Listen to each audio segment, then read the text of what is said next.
Mukunda jewellery మొట్టమొదటి factory outlet హనుమకొండలోనే అతిపెద్ద jewellery mart December 14న గొప్ప ప్రారంభం.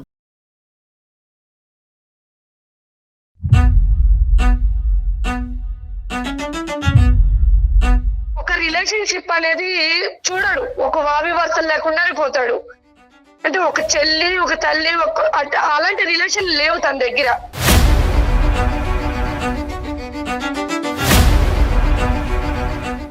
మిగతా వాళ్ళు ఒక అక్క ఒక పిన్ని ఒక రిలేషన్ అంటే ఆ రిలేషన్ దగ్గరికి తను వెళ్తే నేను ఏ రిలేషన్ లో తనతో కాపురం చేయాలి?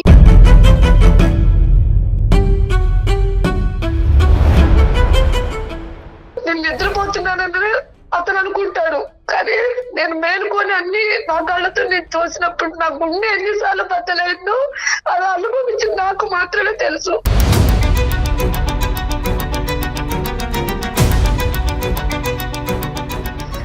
ఒక్కొక్కసారి ఏం చేస్తాడంటే నా ఫోన్ లో ఉన్న లిస్ట్ లో నా ఫ్రెండ్ సర్కిల్ తీసుకొని నాకు తెలియకుండానే వాళ్ళకి మెసేజ్ చేస్తున్నాడు. తను నాతో ఉండదు, నా దగ్గర ఇంకా పడుకోదు, అలా వాళ్ళకి చెప్పి వాళ్ళని వశపరుచుకుంటున్నాడు.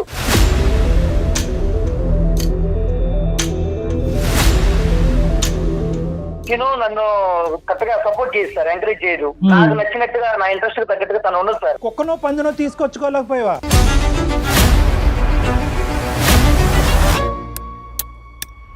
కనీసం ఎవరైనా మా నాన్నకి ఏమైనా దహనం చేస్తాడంటే అది కూడా చేపించలేదు. నా చేతులతో ఒక ఆడపిల్లగా నేను చేశాను దహనం మా నాన్నకి. ఆవిడ సంబంధించిన రేట్లకి నేను వెళ్ళను. అలాగే మొన్న వాళ్ళ నాన్నగా చనిపోయినప్పుడు నేను వెళ్ళను.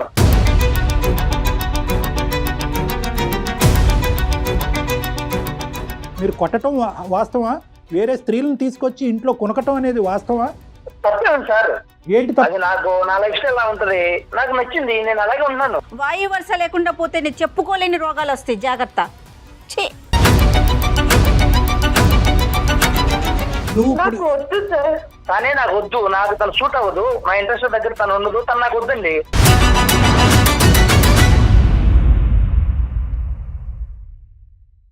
నమస్తే కళ్యాణ్ గారు. కళ్యాణ్ గారు, సునీత అనే ఒక అమ్మాయి మనకి మెయిల్ చేసింది. వైఫ్ అండ్ హస్బెండ్ మధ్య ఉన్న ఒక చిన్న ఇష్యూ అన్నమాట. అది ఎక్కడ దాకంటే ఇంకా విడిపోదాము అనుకునే సిచ్యువేషన్కి వచ్చింది. సో ఫస్ట్ దాని గురించి మనం మాట్లాడాలి, మీ సలహా వాళ్ళకి అందించాలని చెప్పేసి ఫస్ట్ కాల్ కింద తీసుకుంటున్నాను.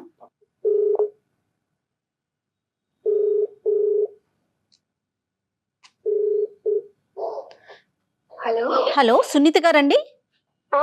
అవునండి, మీరెవరండి? నేను జయానండి, అందమైన జీవితం ప్రోగ్రామ్ నుంచి కాల్ చేస్తా ఉన్నాను. చెప్పండి మేడం. యా, సునీత గారు మీరు మెయిల్ చేశారు. సో మెయిల్ చూసాను, అది డాక్టర్ గారు ముందు ఉంచాను. మరొకసారి మీరు డాక్టర్ గారితో మాట్లాడతారా? మాట్లాడతాను మేడం. రైట్. నమస్తే సునీత గారు.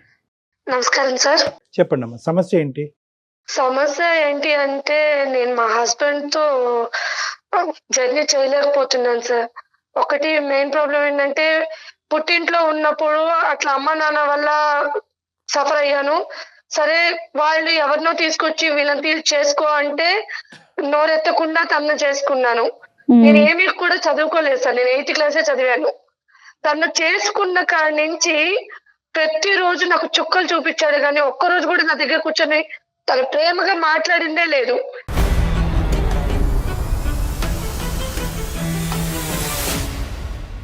పైగా అనుమానం, కొడతారు, తను ఇష్టం వచ్చినట్టు చేస్తారు. ఏం చేస్తుంటాడమ్మా ఆయన? తను జాబ్ చేస్తారు మేడం, సాఫ్ట్వేర్. పిల్లలు ఉన్నారా? 2 పిల్లలు మేడం. Okay okay. ఏమన్నా అలవాట్లు ఉన్నాయమ్మా? అలవాట్లు అంటే అన్నీ ఉన్నాయి మేడం. ఏంటమ్మా అంటే వివరించమ్మా. అలవాట్లు అంటే ఎటువంటి అలవాట్లు? అలవాటు తర్వాత మీ మీద ఈ హింస, ఈ వైలెన్సా, లేదంటే అలవాట్లు లేనప్పుడు కూడా హింస? అలవాట్లు అంటూ తాగుడు పోతోనైనా భరించొచ్చేమో గానీ తిరిగిపోతోళ్ళని అయితే భరించలేదు సార్ ఎవరు కూడా.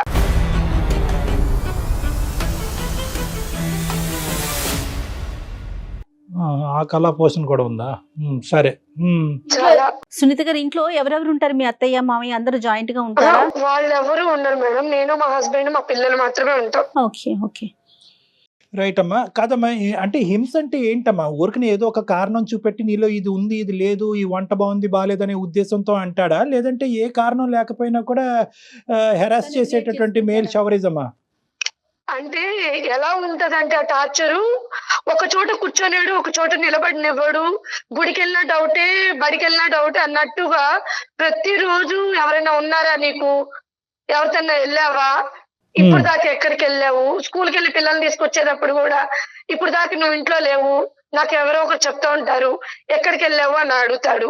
మీ మీద ఏం అనుమానం. మాట్లాడుతున్నారండి మీరు అంటే ఇంకా దాని వల్ల ఇంకా మాటకు మాట ఇంకా సాగదీస్తానే ఉంటాడు.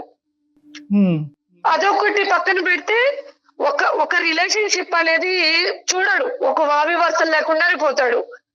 అంటే ఒక చెల్లి, ఒక తల్లి, అలాంటి రిలేషన్ లేవు తన దగ్గర.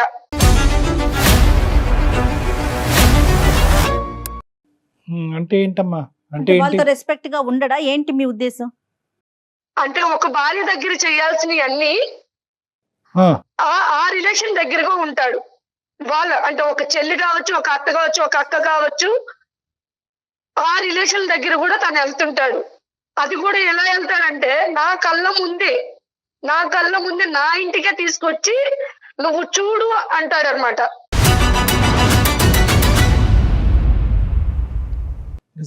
మేడం చెప్పేది కాదమ్మా, ఎవరిని తీసుకొస్తాడు, ఏం చూపెడతాడు అంటే ఏంటి? ఆ శారీరక పరమైనటువంటి అది మీ ఎదురుగుంటా డెమాన్స్ట్రేషనా ఏంటిది? అంటే నేను చూడాలి తను ఎలా ఉంటాడనేది, నేను చూడాలి. నేను మానసికంగా నలిగిపోవాలి తన కళ్ళ ముందు. నేను నా ముఖం మీద నవ్వు అనేది ఉండకూడదు. ఎందుకమ్మా అంత కసి ఏంటమ్మా నీ మీద, అంత కోపం ఏంటమ్మా? అంటే పెళ్ళై ఎన్ని సంవత్సరాలు అయింది మీది?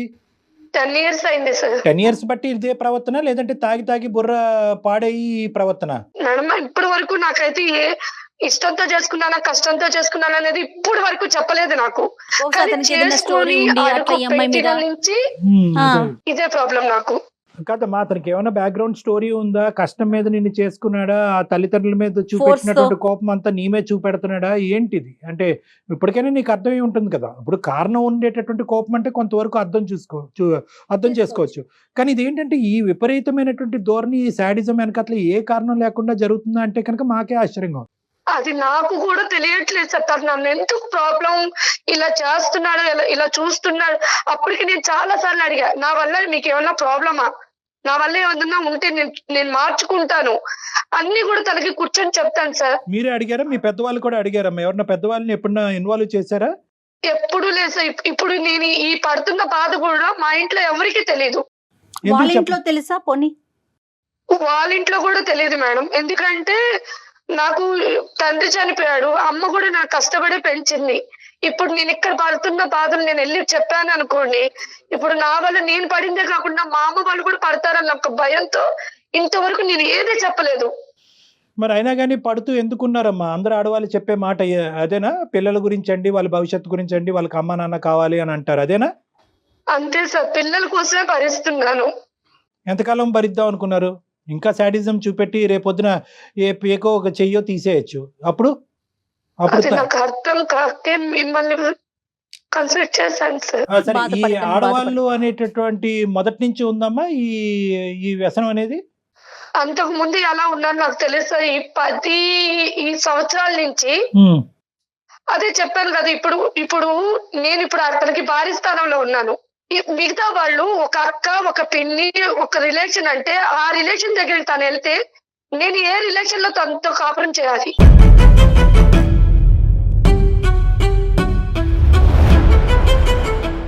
వాళ్ళు అంత దిగజారుడు ఏంటమ్మా? ఇప్పుడు ఓకే, ఇతను అంటే కనుక ఇతను వ్యక్తిత్వం, పర్సనాలిటీ భయంకరం ఉంది అనుకోవచ్చు. వాళ్ళు ఎందుకు అలా దిగజారిపోతున్నారు ఇతనితో ఆ వ్యసనాలకి, ఆ విధంగా ఫిజికల్ రిలేషన్ కి ఎలా వస్తున్నారు వాళ్ళంతా? సరే, తిని దగ్గర కూడా చాలా డ్రామాలు ఉంటాయి. అంటే బయటకు వెళ్ళిన తర్వాత ఎలా చెప్తారంటే తను నాకు సపోర్ట్ చేయదు, తను నాతో ఉండదు, నా దగ్గర ఇంకా పడుకోదు.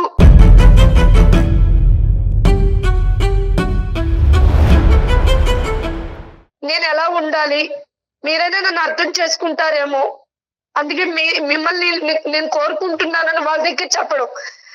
ఒక్కొక్కసారి ఏం చేస్తాడంటే నా ఫోన్ లో ఉన్న లిస్ట్ లో నా ఫ్రెండ్ సర్కిల్ తీసుకొని నాకు తెలియకుండానే వాళ్ళకి మెసేజ్ చేస్తున్నాడు.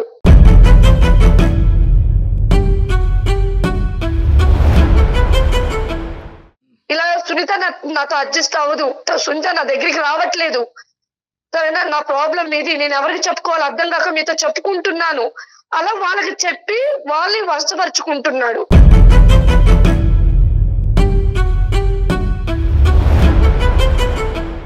కాదమ్మా, ఇప్పుడు పిల్లల వరకు బాధ్యతలు తీసుకోవటం, స్కూల్ ఫీజులు కట్టడం, పిల్లల వరకైనా బాగా ఇంటి బాధ్యత. చూసుకుంటాడా?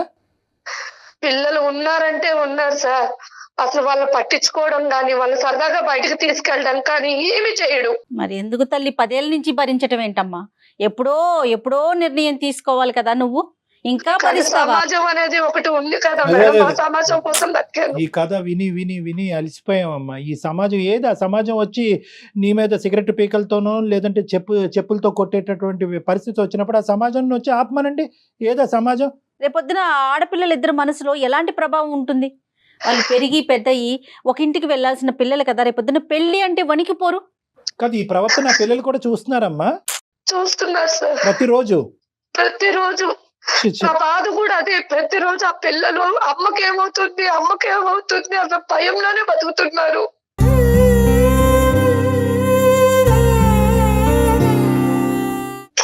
నేను చైల్డ్హుడ్ లో ఎలా అయితే నలిగిపోయాను, ఇప్పుడు నా పిల్లలు కూడా అలాగే నలిగిపోతున్నారు. సరే, ఇప్పుడు నాకు అది 10 సంవత్సరాల పాటు భరించేటటువంటి సునీత ఈ రోజు మాకెందుకు చేస్తుందమ్మా ఫోను? ఇంకొక 20 సంవత్సరాలు భరించరాదు? నేను ఇలా అంటున్నానని నువ్వేం అనుకోవద్దు.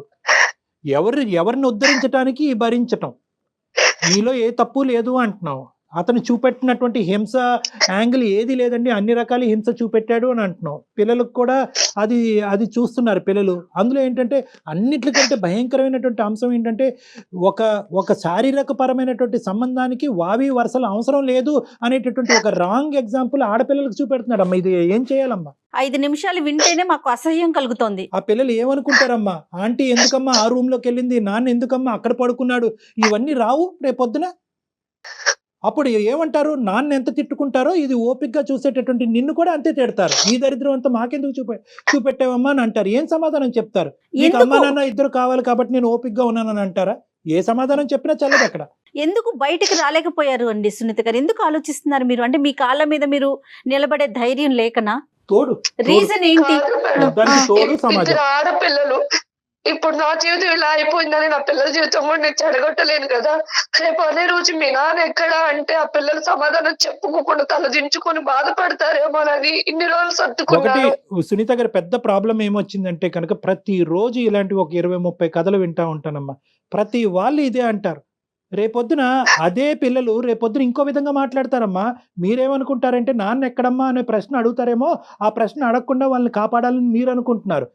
మీకు అర్థం కాని ఏంటంటే ఇలాంటి నాన్నతో ఎందుకమ్మా ఇంతకాలం ఉన్నావు, ఇలాంటి నాన్ని మాకెందుకు చూపెట్టావమ్మా, మగజాతి మీదే నమ్మకం పోయే విధంగా మమ్మల్ని ఎందుకు తయారు చేసావమ్మా అని అడిగే పిల్లలు కూడా ఉన్నారు. అడుగుతారమ్మా. అడుగుతారండి రేపొద్దున.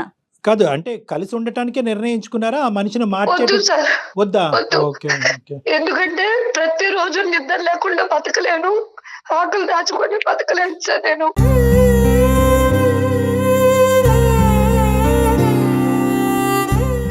ఎందుకంటే నేను నిద్రపోతున్నానని అతను అనుకుంటాడు, కానీ నేను మేలుకొని అన్ని నా కళ్ళతో నేను చూసినప్పుడు నా గుండె ఎన్నిసార్లు బతలేదు అది అనుభవించి నాకు మాత్రమే తెలుసు.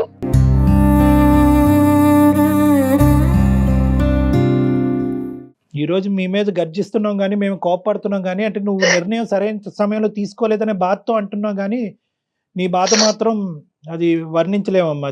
అది చాలా అది అనుభవించే నీకే తెలుస్తుంది. ప్లస్ ఇంకా పెద్ద ప్రాబ్లం ఏంటంటే నీకు చెప్పుకోవటానికి ఎవరు లేరు. ఇప్పుడు తల్లితో చెప్పుకుందాం అంటే ఆవిడ ఏం చేయగలదు, ఆవిడ బాధపడుతుంది. ఇప్పుడు చెప్పుకునేటటువంటి మనిషి లేకపోతే కనుక ఉన్న సమస్య 10 రెట్లు అవుతుందండి. సరే, ఈ మనిషి ఇక్కడైనా నీ ఒక్కడితోనేనమ్మా, నీ ఒక్కదానితోనేనా, లేదంటే అందరితోని ఇదే శాడిజము, ఇదే పదజాలం కానీ ప్రవర్తన కానీ ఉంటుందా?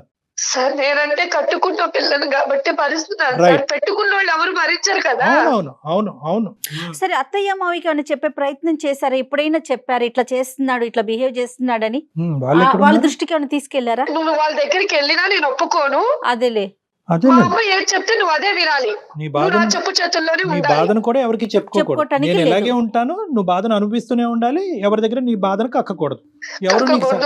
ఎవరు నీకు సహాయపడటానికి రాకూడదు. ఎంత అన్యాయం కదా కళ్యాణ్ గారు. అది అన్యాయం.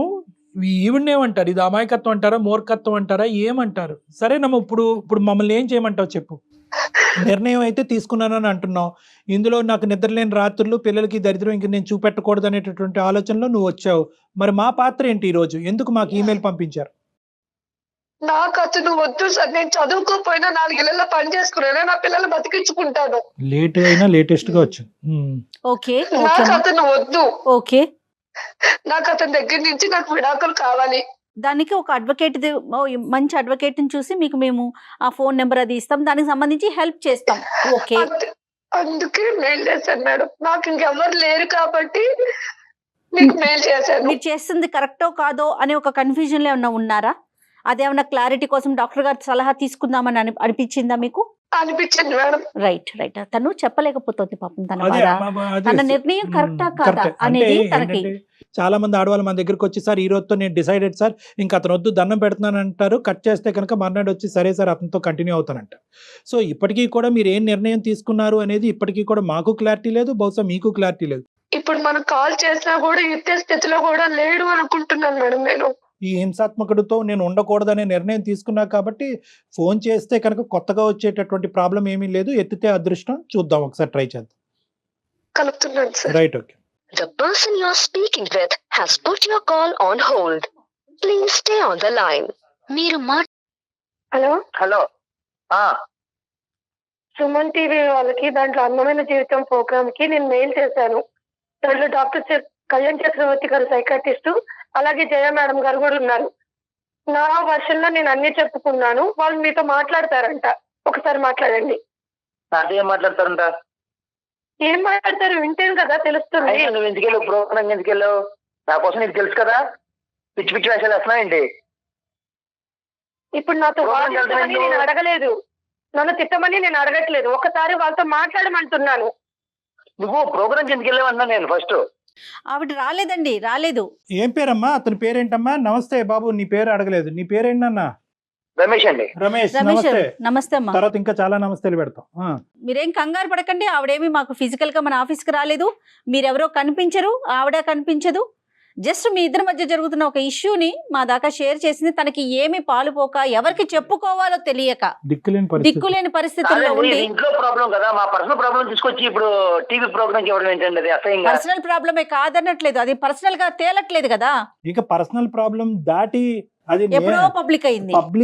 పబ్లిక్ అవటము, నేరాల పరిధులు దాటటము చాలా దాటేసిందండి. పర్సనల్ ప్రాబ్లం అంటే కనుక ఆవిడ బియ్యం తెమ్మంటే మీరు పప్పు తేవటం అనేది పర్సనల్ ప్రాబ్లం. ఇది అది కాదు కదా. ఆవిడ 10 సంవత్సరాల పాటు భయంకరమైనటువంటి హింసకు గురయ్యి ఎవరితో చెప్పుకోలేక ఒక బానిసలాగా ఒక భయంకరమైనటువంటి స్థితిలో 2 ఆడపిల్లలు పెట్టుకుని అక్కడ బతుకుతుంది. ఆవిడ చెప్పినటువంటి వర్జన్ కరెక్టా రాంగా అనేటటువంటిది ఫైనల్గా ఒకసారి తేల్చుకునేటటువంటి ఉద్దేశంతో చాలా మర్యాదపూర్వకంగా మిమ్మల్ని గౌరవిస్తూ, రమేష్ గారు మీ వర్జన్ ఏంటో చెప్పండి అని రిక్వెస్ట్ చేస్తున్నాం. అసలు ఏం జరుగుతుంది ఇక్కడ చెప్పుకోవటానికి ఆవిడకి తల్లి లేదు, ఎవరూ లేరు. కాబట్టి అన్నీ మేమే అన్నట్టుగా ఆవిడ ఈరోజు మాకు ఫోన్ చేసింది. మేము ఆవిడకి ఫోన్ చేయడం జరిగింది, ఆవిడ చెప్పుకుంది. ఇప్పటికైనా ఒక కాసేపు సానుకూలంగా ఒక కూల్ వాతావరణంలో మర్యాదపూర్వకంగా మాట్లాడుకుందాం. ఇది తేల్చే అంశమా, తేల్చలేనటువంటి అంశమా? ఏం మాట్లాడతాం సార్? ఇది ఫ్యామిలీ విషయాలు కదా సార్. ఇలా వీధిని ఎక్కడ అనేది కరెక్ట్ కాదు కదా. అలా కాదు, వీధి ఎక్కలేదండి. ఇది వీధి కాదు. సారీ, మీరు ఆ మాట అంటే కనుక నేను ఖండిస్తాను. మీ భార్యకి మీకు ఇప్పటి వరకు ఎవరు మీ భార్యకి ఒక సలహా ఇచ్చేవాళ్ళు లేక ఆవిడ 10 సంవత్సరాల పాటు నరకాన్ని అనిపించింది. మీకు బుద్ధి చెప్పేటటువంటి వాళ్ళు ఎవరు లేక మీరు ఇలా విర్రవీగిపోతున్నారు. మీరు కొట్టడం వాస్తవా? వేరే స్త్రీలను తీసుకొచ్చి ఇంట్లో కొనకటం అనేది వాస్తవా? మీరు తాగి తందనాలు ఆడటం అనేది వాస్తవా కాదా చెప్పండి, బాధ్యతలు తీసుకోకుండా. ఈ 4 అంశాల మీద మీ వివరణ ఏంటో చెప్పండి. అవును సార్, చేసిన మాట నిజమేనండి. తప్పేమండి సార్? ఏంటి అది? నాకు నా లైఫ్ స్టైల్ అలా ఉంటది, నాకు నచ్చింది, నేను అలాగే ఉన్నాను. కుక్క అండి ఆవిడేమన్నా కొట్టడానికి? కుక్కను కొడితేనే చంపేస్తున్నారు ఈ రోజుల్లో.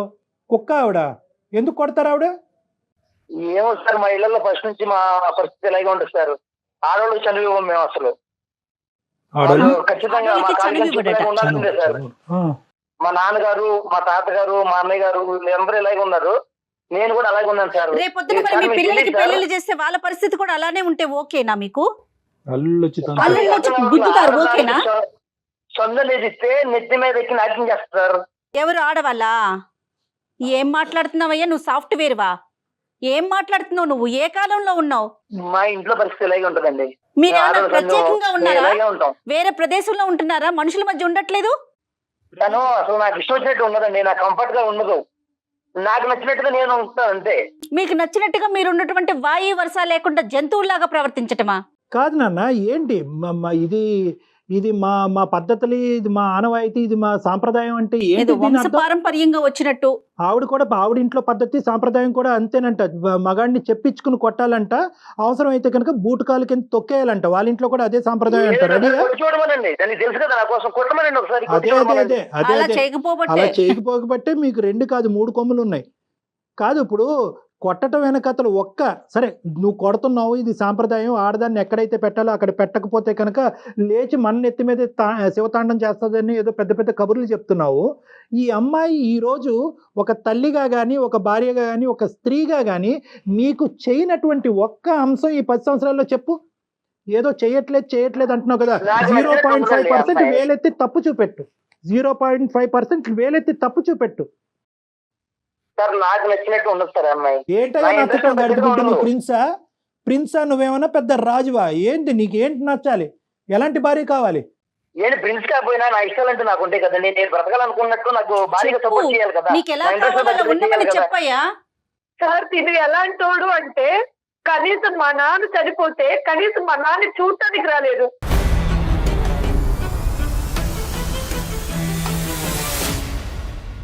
కనీసం ఎవరైనా మా నాన్నకి ఏమైనా దహనం చేస్తారంటే అది కూడా చేపించలేదు. నా చేతులతో ఒక ఆడపిల్లగా నేను చేశాను దహనం మా నాన్నకి. మీ తండ్రి దహనం వరకు గురించి చెప్తున్నావు. నువ్వు చనిపోతే వస్తాడేమో లేదు, ఫస్ట్ అది ఆలోచించుకో. పిచ్చిమోహన్, నువ్వు చనిపోతే కానీ, లేదంటే నీ పిల్లలు ఏమన్నా భయంకరమైన ఆరోగ్య పరిస్థితిలో చిక్కుకుంటే కనుక వాళ్ళ చావు బ్రతుకుల మధ్యన అది రాకూడదని నేను భగవంతుని కోరుకుంటున్నా. వస్తే ఈ మనిషి కనిపిస్తాడా, లేదంటే తాగుతూ వేరే ఆడదాంతో ఉంటాడు. మీ తండ్రి వరకు ఎందుకమ్మా? తండ్రి వరకు ఎందుకు తల్లి? ఎక్కడ తండ్రి అమ్మా, నువ్వు చూసుకో ముందు. ఆవిడ సంబంధించిన రేటుకి నేను వెళ్ళను, తనకు తెలుసు నేను వెళ్ళను, ఇప్పుడే చెప్పేశాను. అలాగే మొన్న వాళ్ళ నాన్నగా చనిపోయినప్పుడు నేను వెళ్ళను. మరి రేపొద్దున మీ ఇంట్లో ఏదైనా జరిగితే, ఇంకేం లేవు మేడం. ఇంకా మీ ఇంట్లో ఏదైనా జరిగితేనమ్మా వెళ్ళాలి మేడం. వెళ్ళకపోతే మళ్ళీ అదొక చుక్కలు చూపిస్తాడు నాకు. అలా కదా రమేష్, ఇవన్నీ ఒకెత్తు. ఇంకా నేను కొనసాగటం కూడా నాకు ఇంకా అసహ్యంగా ఉంది. ఎందుకంటే నీలాంటి వాళ్ళకి కౌన్సిలింగ్ చేస్తే కనుక నేను పోయి ఎవరి చేతన కౌన్సిలింగ్ చేయించుకో. అది కాదు, ఇదంతా ఒకెత్తు. ఒక్క పాయింట్ నాకు చెప్పు. వావి వరుసలు లేకుండా వేరే ఆడవాళ్ళు ఎవరు మీ ఇంట్లోకి ప్రవేశిస్తున్నారు? వాళ్ళతో నువ్వు కులకటం ఏంటి? ఆ మాయదారు మొహాలకి వాళ్ళకి బుర్రలు లేవా? వాళ్ళకి భర్తలు లేరా ఏంటి? నీకు బుద్ధి లేదా? వాళ్ళు ఎవరినైనా ఆ ఒక్కటి క్లారిటీ. సార్ నేను ప్రతి చెప్తున్నాను సార్, మీకు నాకు కొద్ది ఫీలింగ్స్ ఎక్కువ సార్. ఏ ఫీలింగ్? ఆ ఫీలింగ్ తిను నన్ను కరెక్ట్గా సపోర్ట్ చేయదు, ఎంకరేజ్ చేయదు. నాకు నచ్చినట్టుగా నా ఇంట్రెస్ట్ తగ్గట్టుగా తను ఉండదు సార్. నీకు కుక్కనో పందునో తీసుకొచ్చుకోలేకపోయావా? ఒక కుక్కనో పందునో తీసుకొచ్చుకోలేకపోయావా? ఆడవాళ్ళు ఎందుకు అలా తీసుకొస్తాం సార్ మనుషులు. ఏం మాట్లాడుతున్నావు? రగిలిపోతుంది అసలు. నాకు నచ్చిన వాళ్ళు ఉంటారు సార్, వాళ్ళు నేను తెచ్చుకున్నాను. ఎందుకు నీకు సరైనటువంటి తెచ్చుకున్నాను? సమాధానం పోలీసులు చెప్పాలి. ఈ అమ్మాయి బుర్ర బుద్ధి లేక ఈ అమ్మాయి ఇలా ఉంది, కానీ నీకు సరైనటువంటి సమాధానం పోలీసులు చెప్పాలి. లీగల్ గా నీకు శిక్ష పడాలి సార్. దానికి కూడా రీజన్స్ ఉన్నాయి సార్. తిను నా ఇంట్రెస్ట్ తగ్గట్టుగా ఉండదు. సో నా ఇంట్రెస్ట్ నచ్చిన వాళ్ళు ఉంటారు, నేను అలాంటి ఉంటాను సార్. తప్పే ఉంది.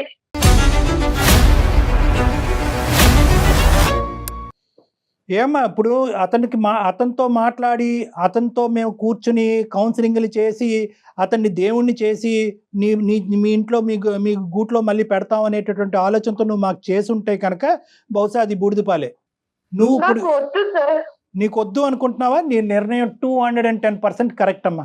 వద్దు అనుకుని మామూలుగా వదిలేయకూడదమ్మా.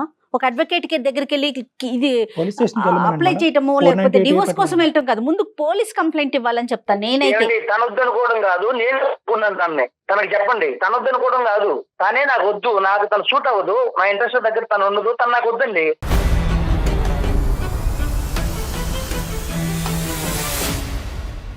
ఇలా మెంటల్ది పిచ్చిదాన్ని చేయకముందే వద్దు అనుకుంటే కనుక ఆవిడ దారే ఆవిడ చూసుకున్న పిల్లలతో బతుకుండేది కదయ్యా.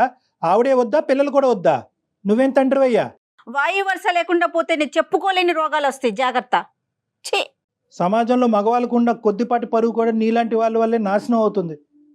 ఏం మాట్లాడుతున్నావు? పిల్లలు కూడా వద్దా? నువ్వు కని పెంచినటువంటి 2 ఆడపిల్లలు కావాలా? వాళ్ళు కూడా వద్దా? నాకు పిల్లలు చూసుకున్నంత టైం ఉండదు, నాకు కుదరదు.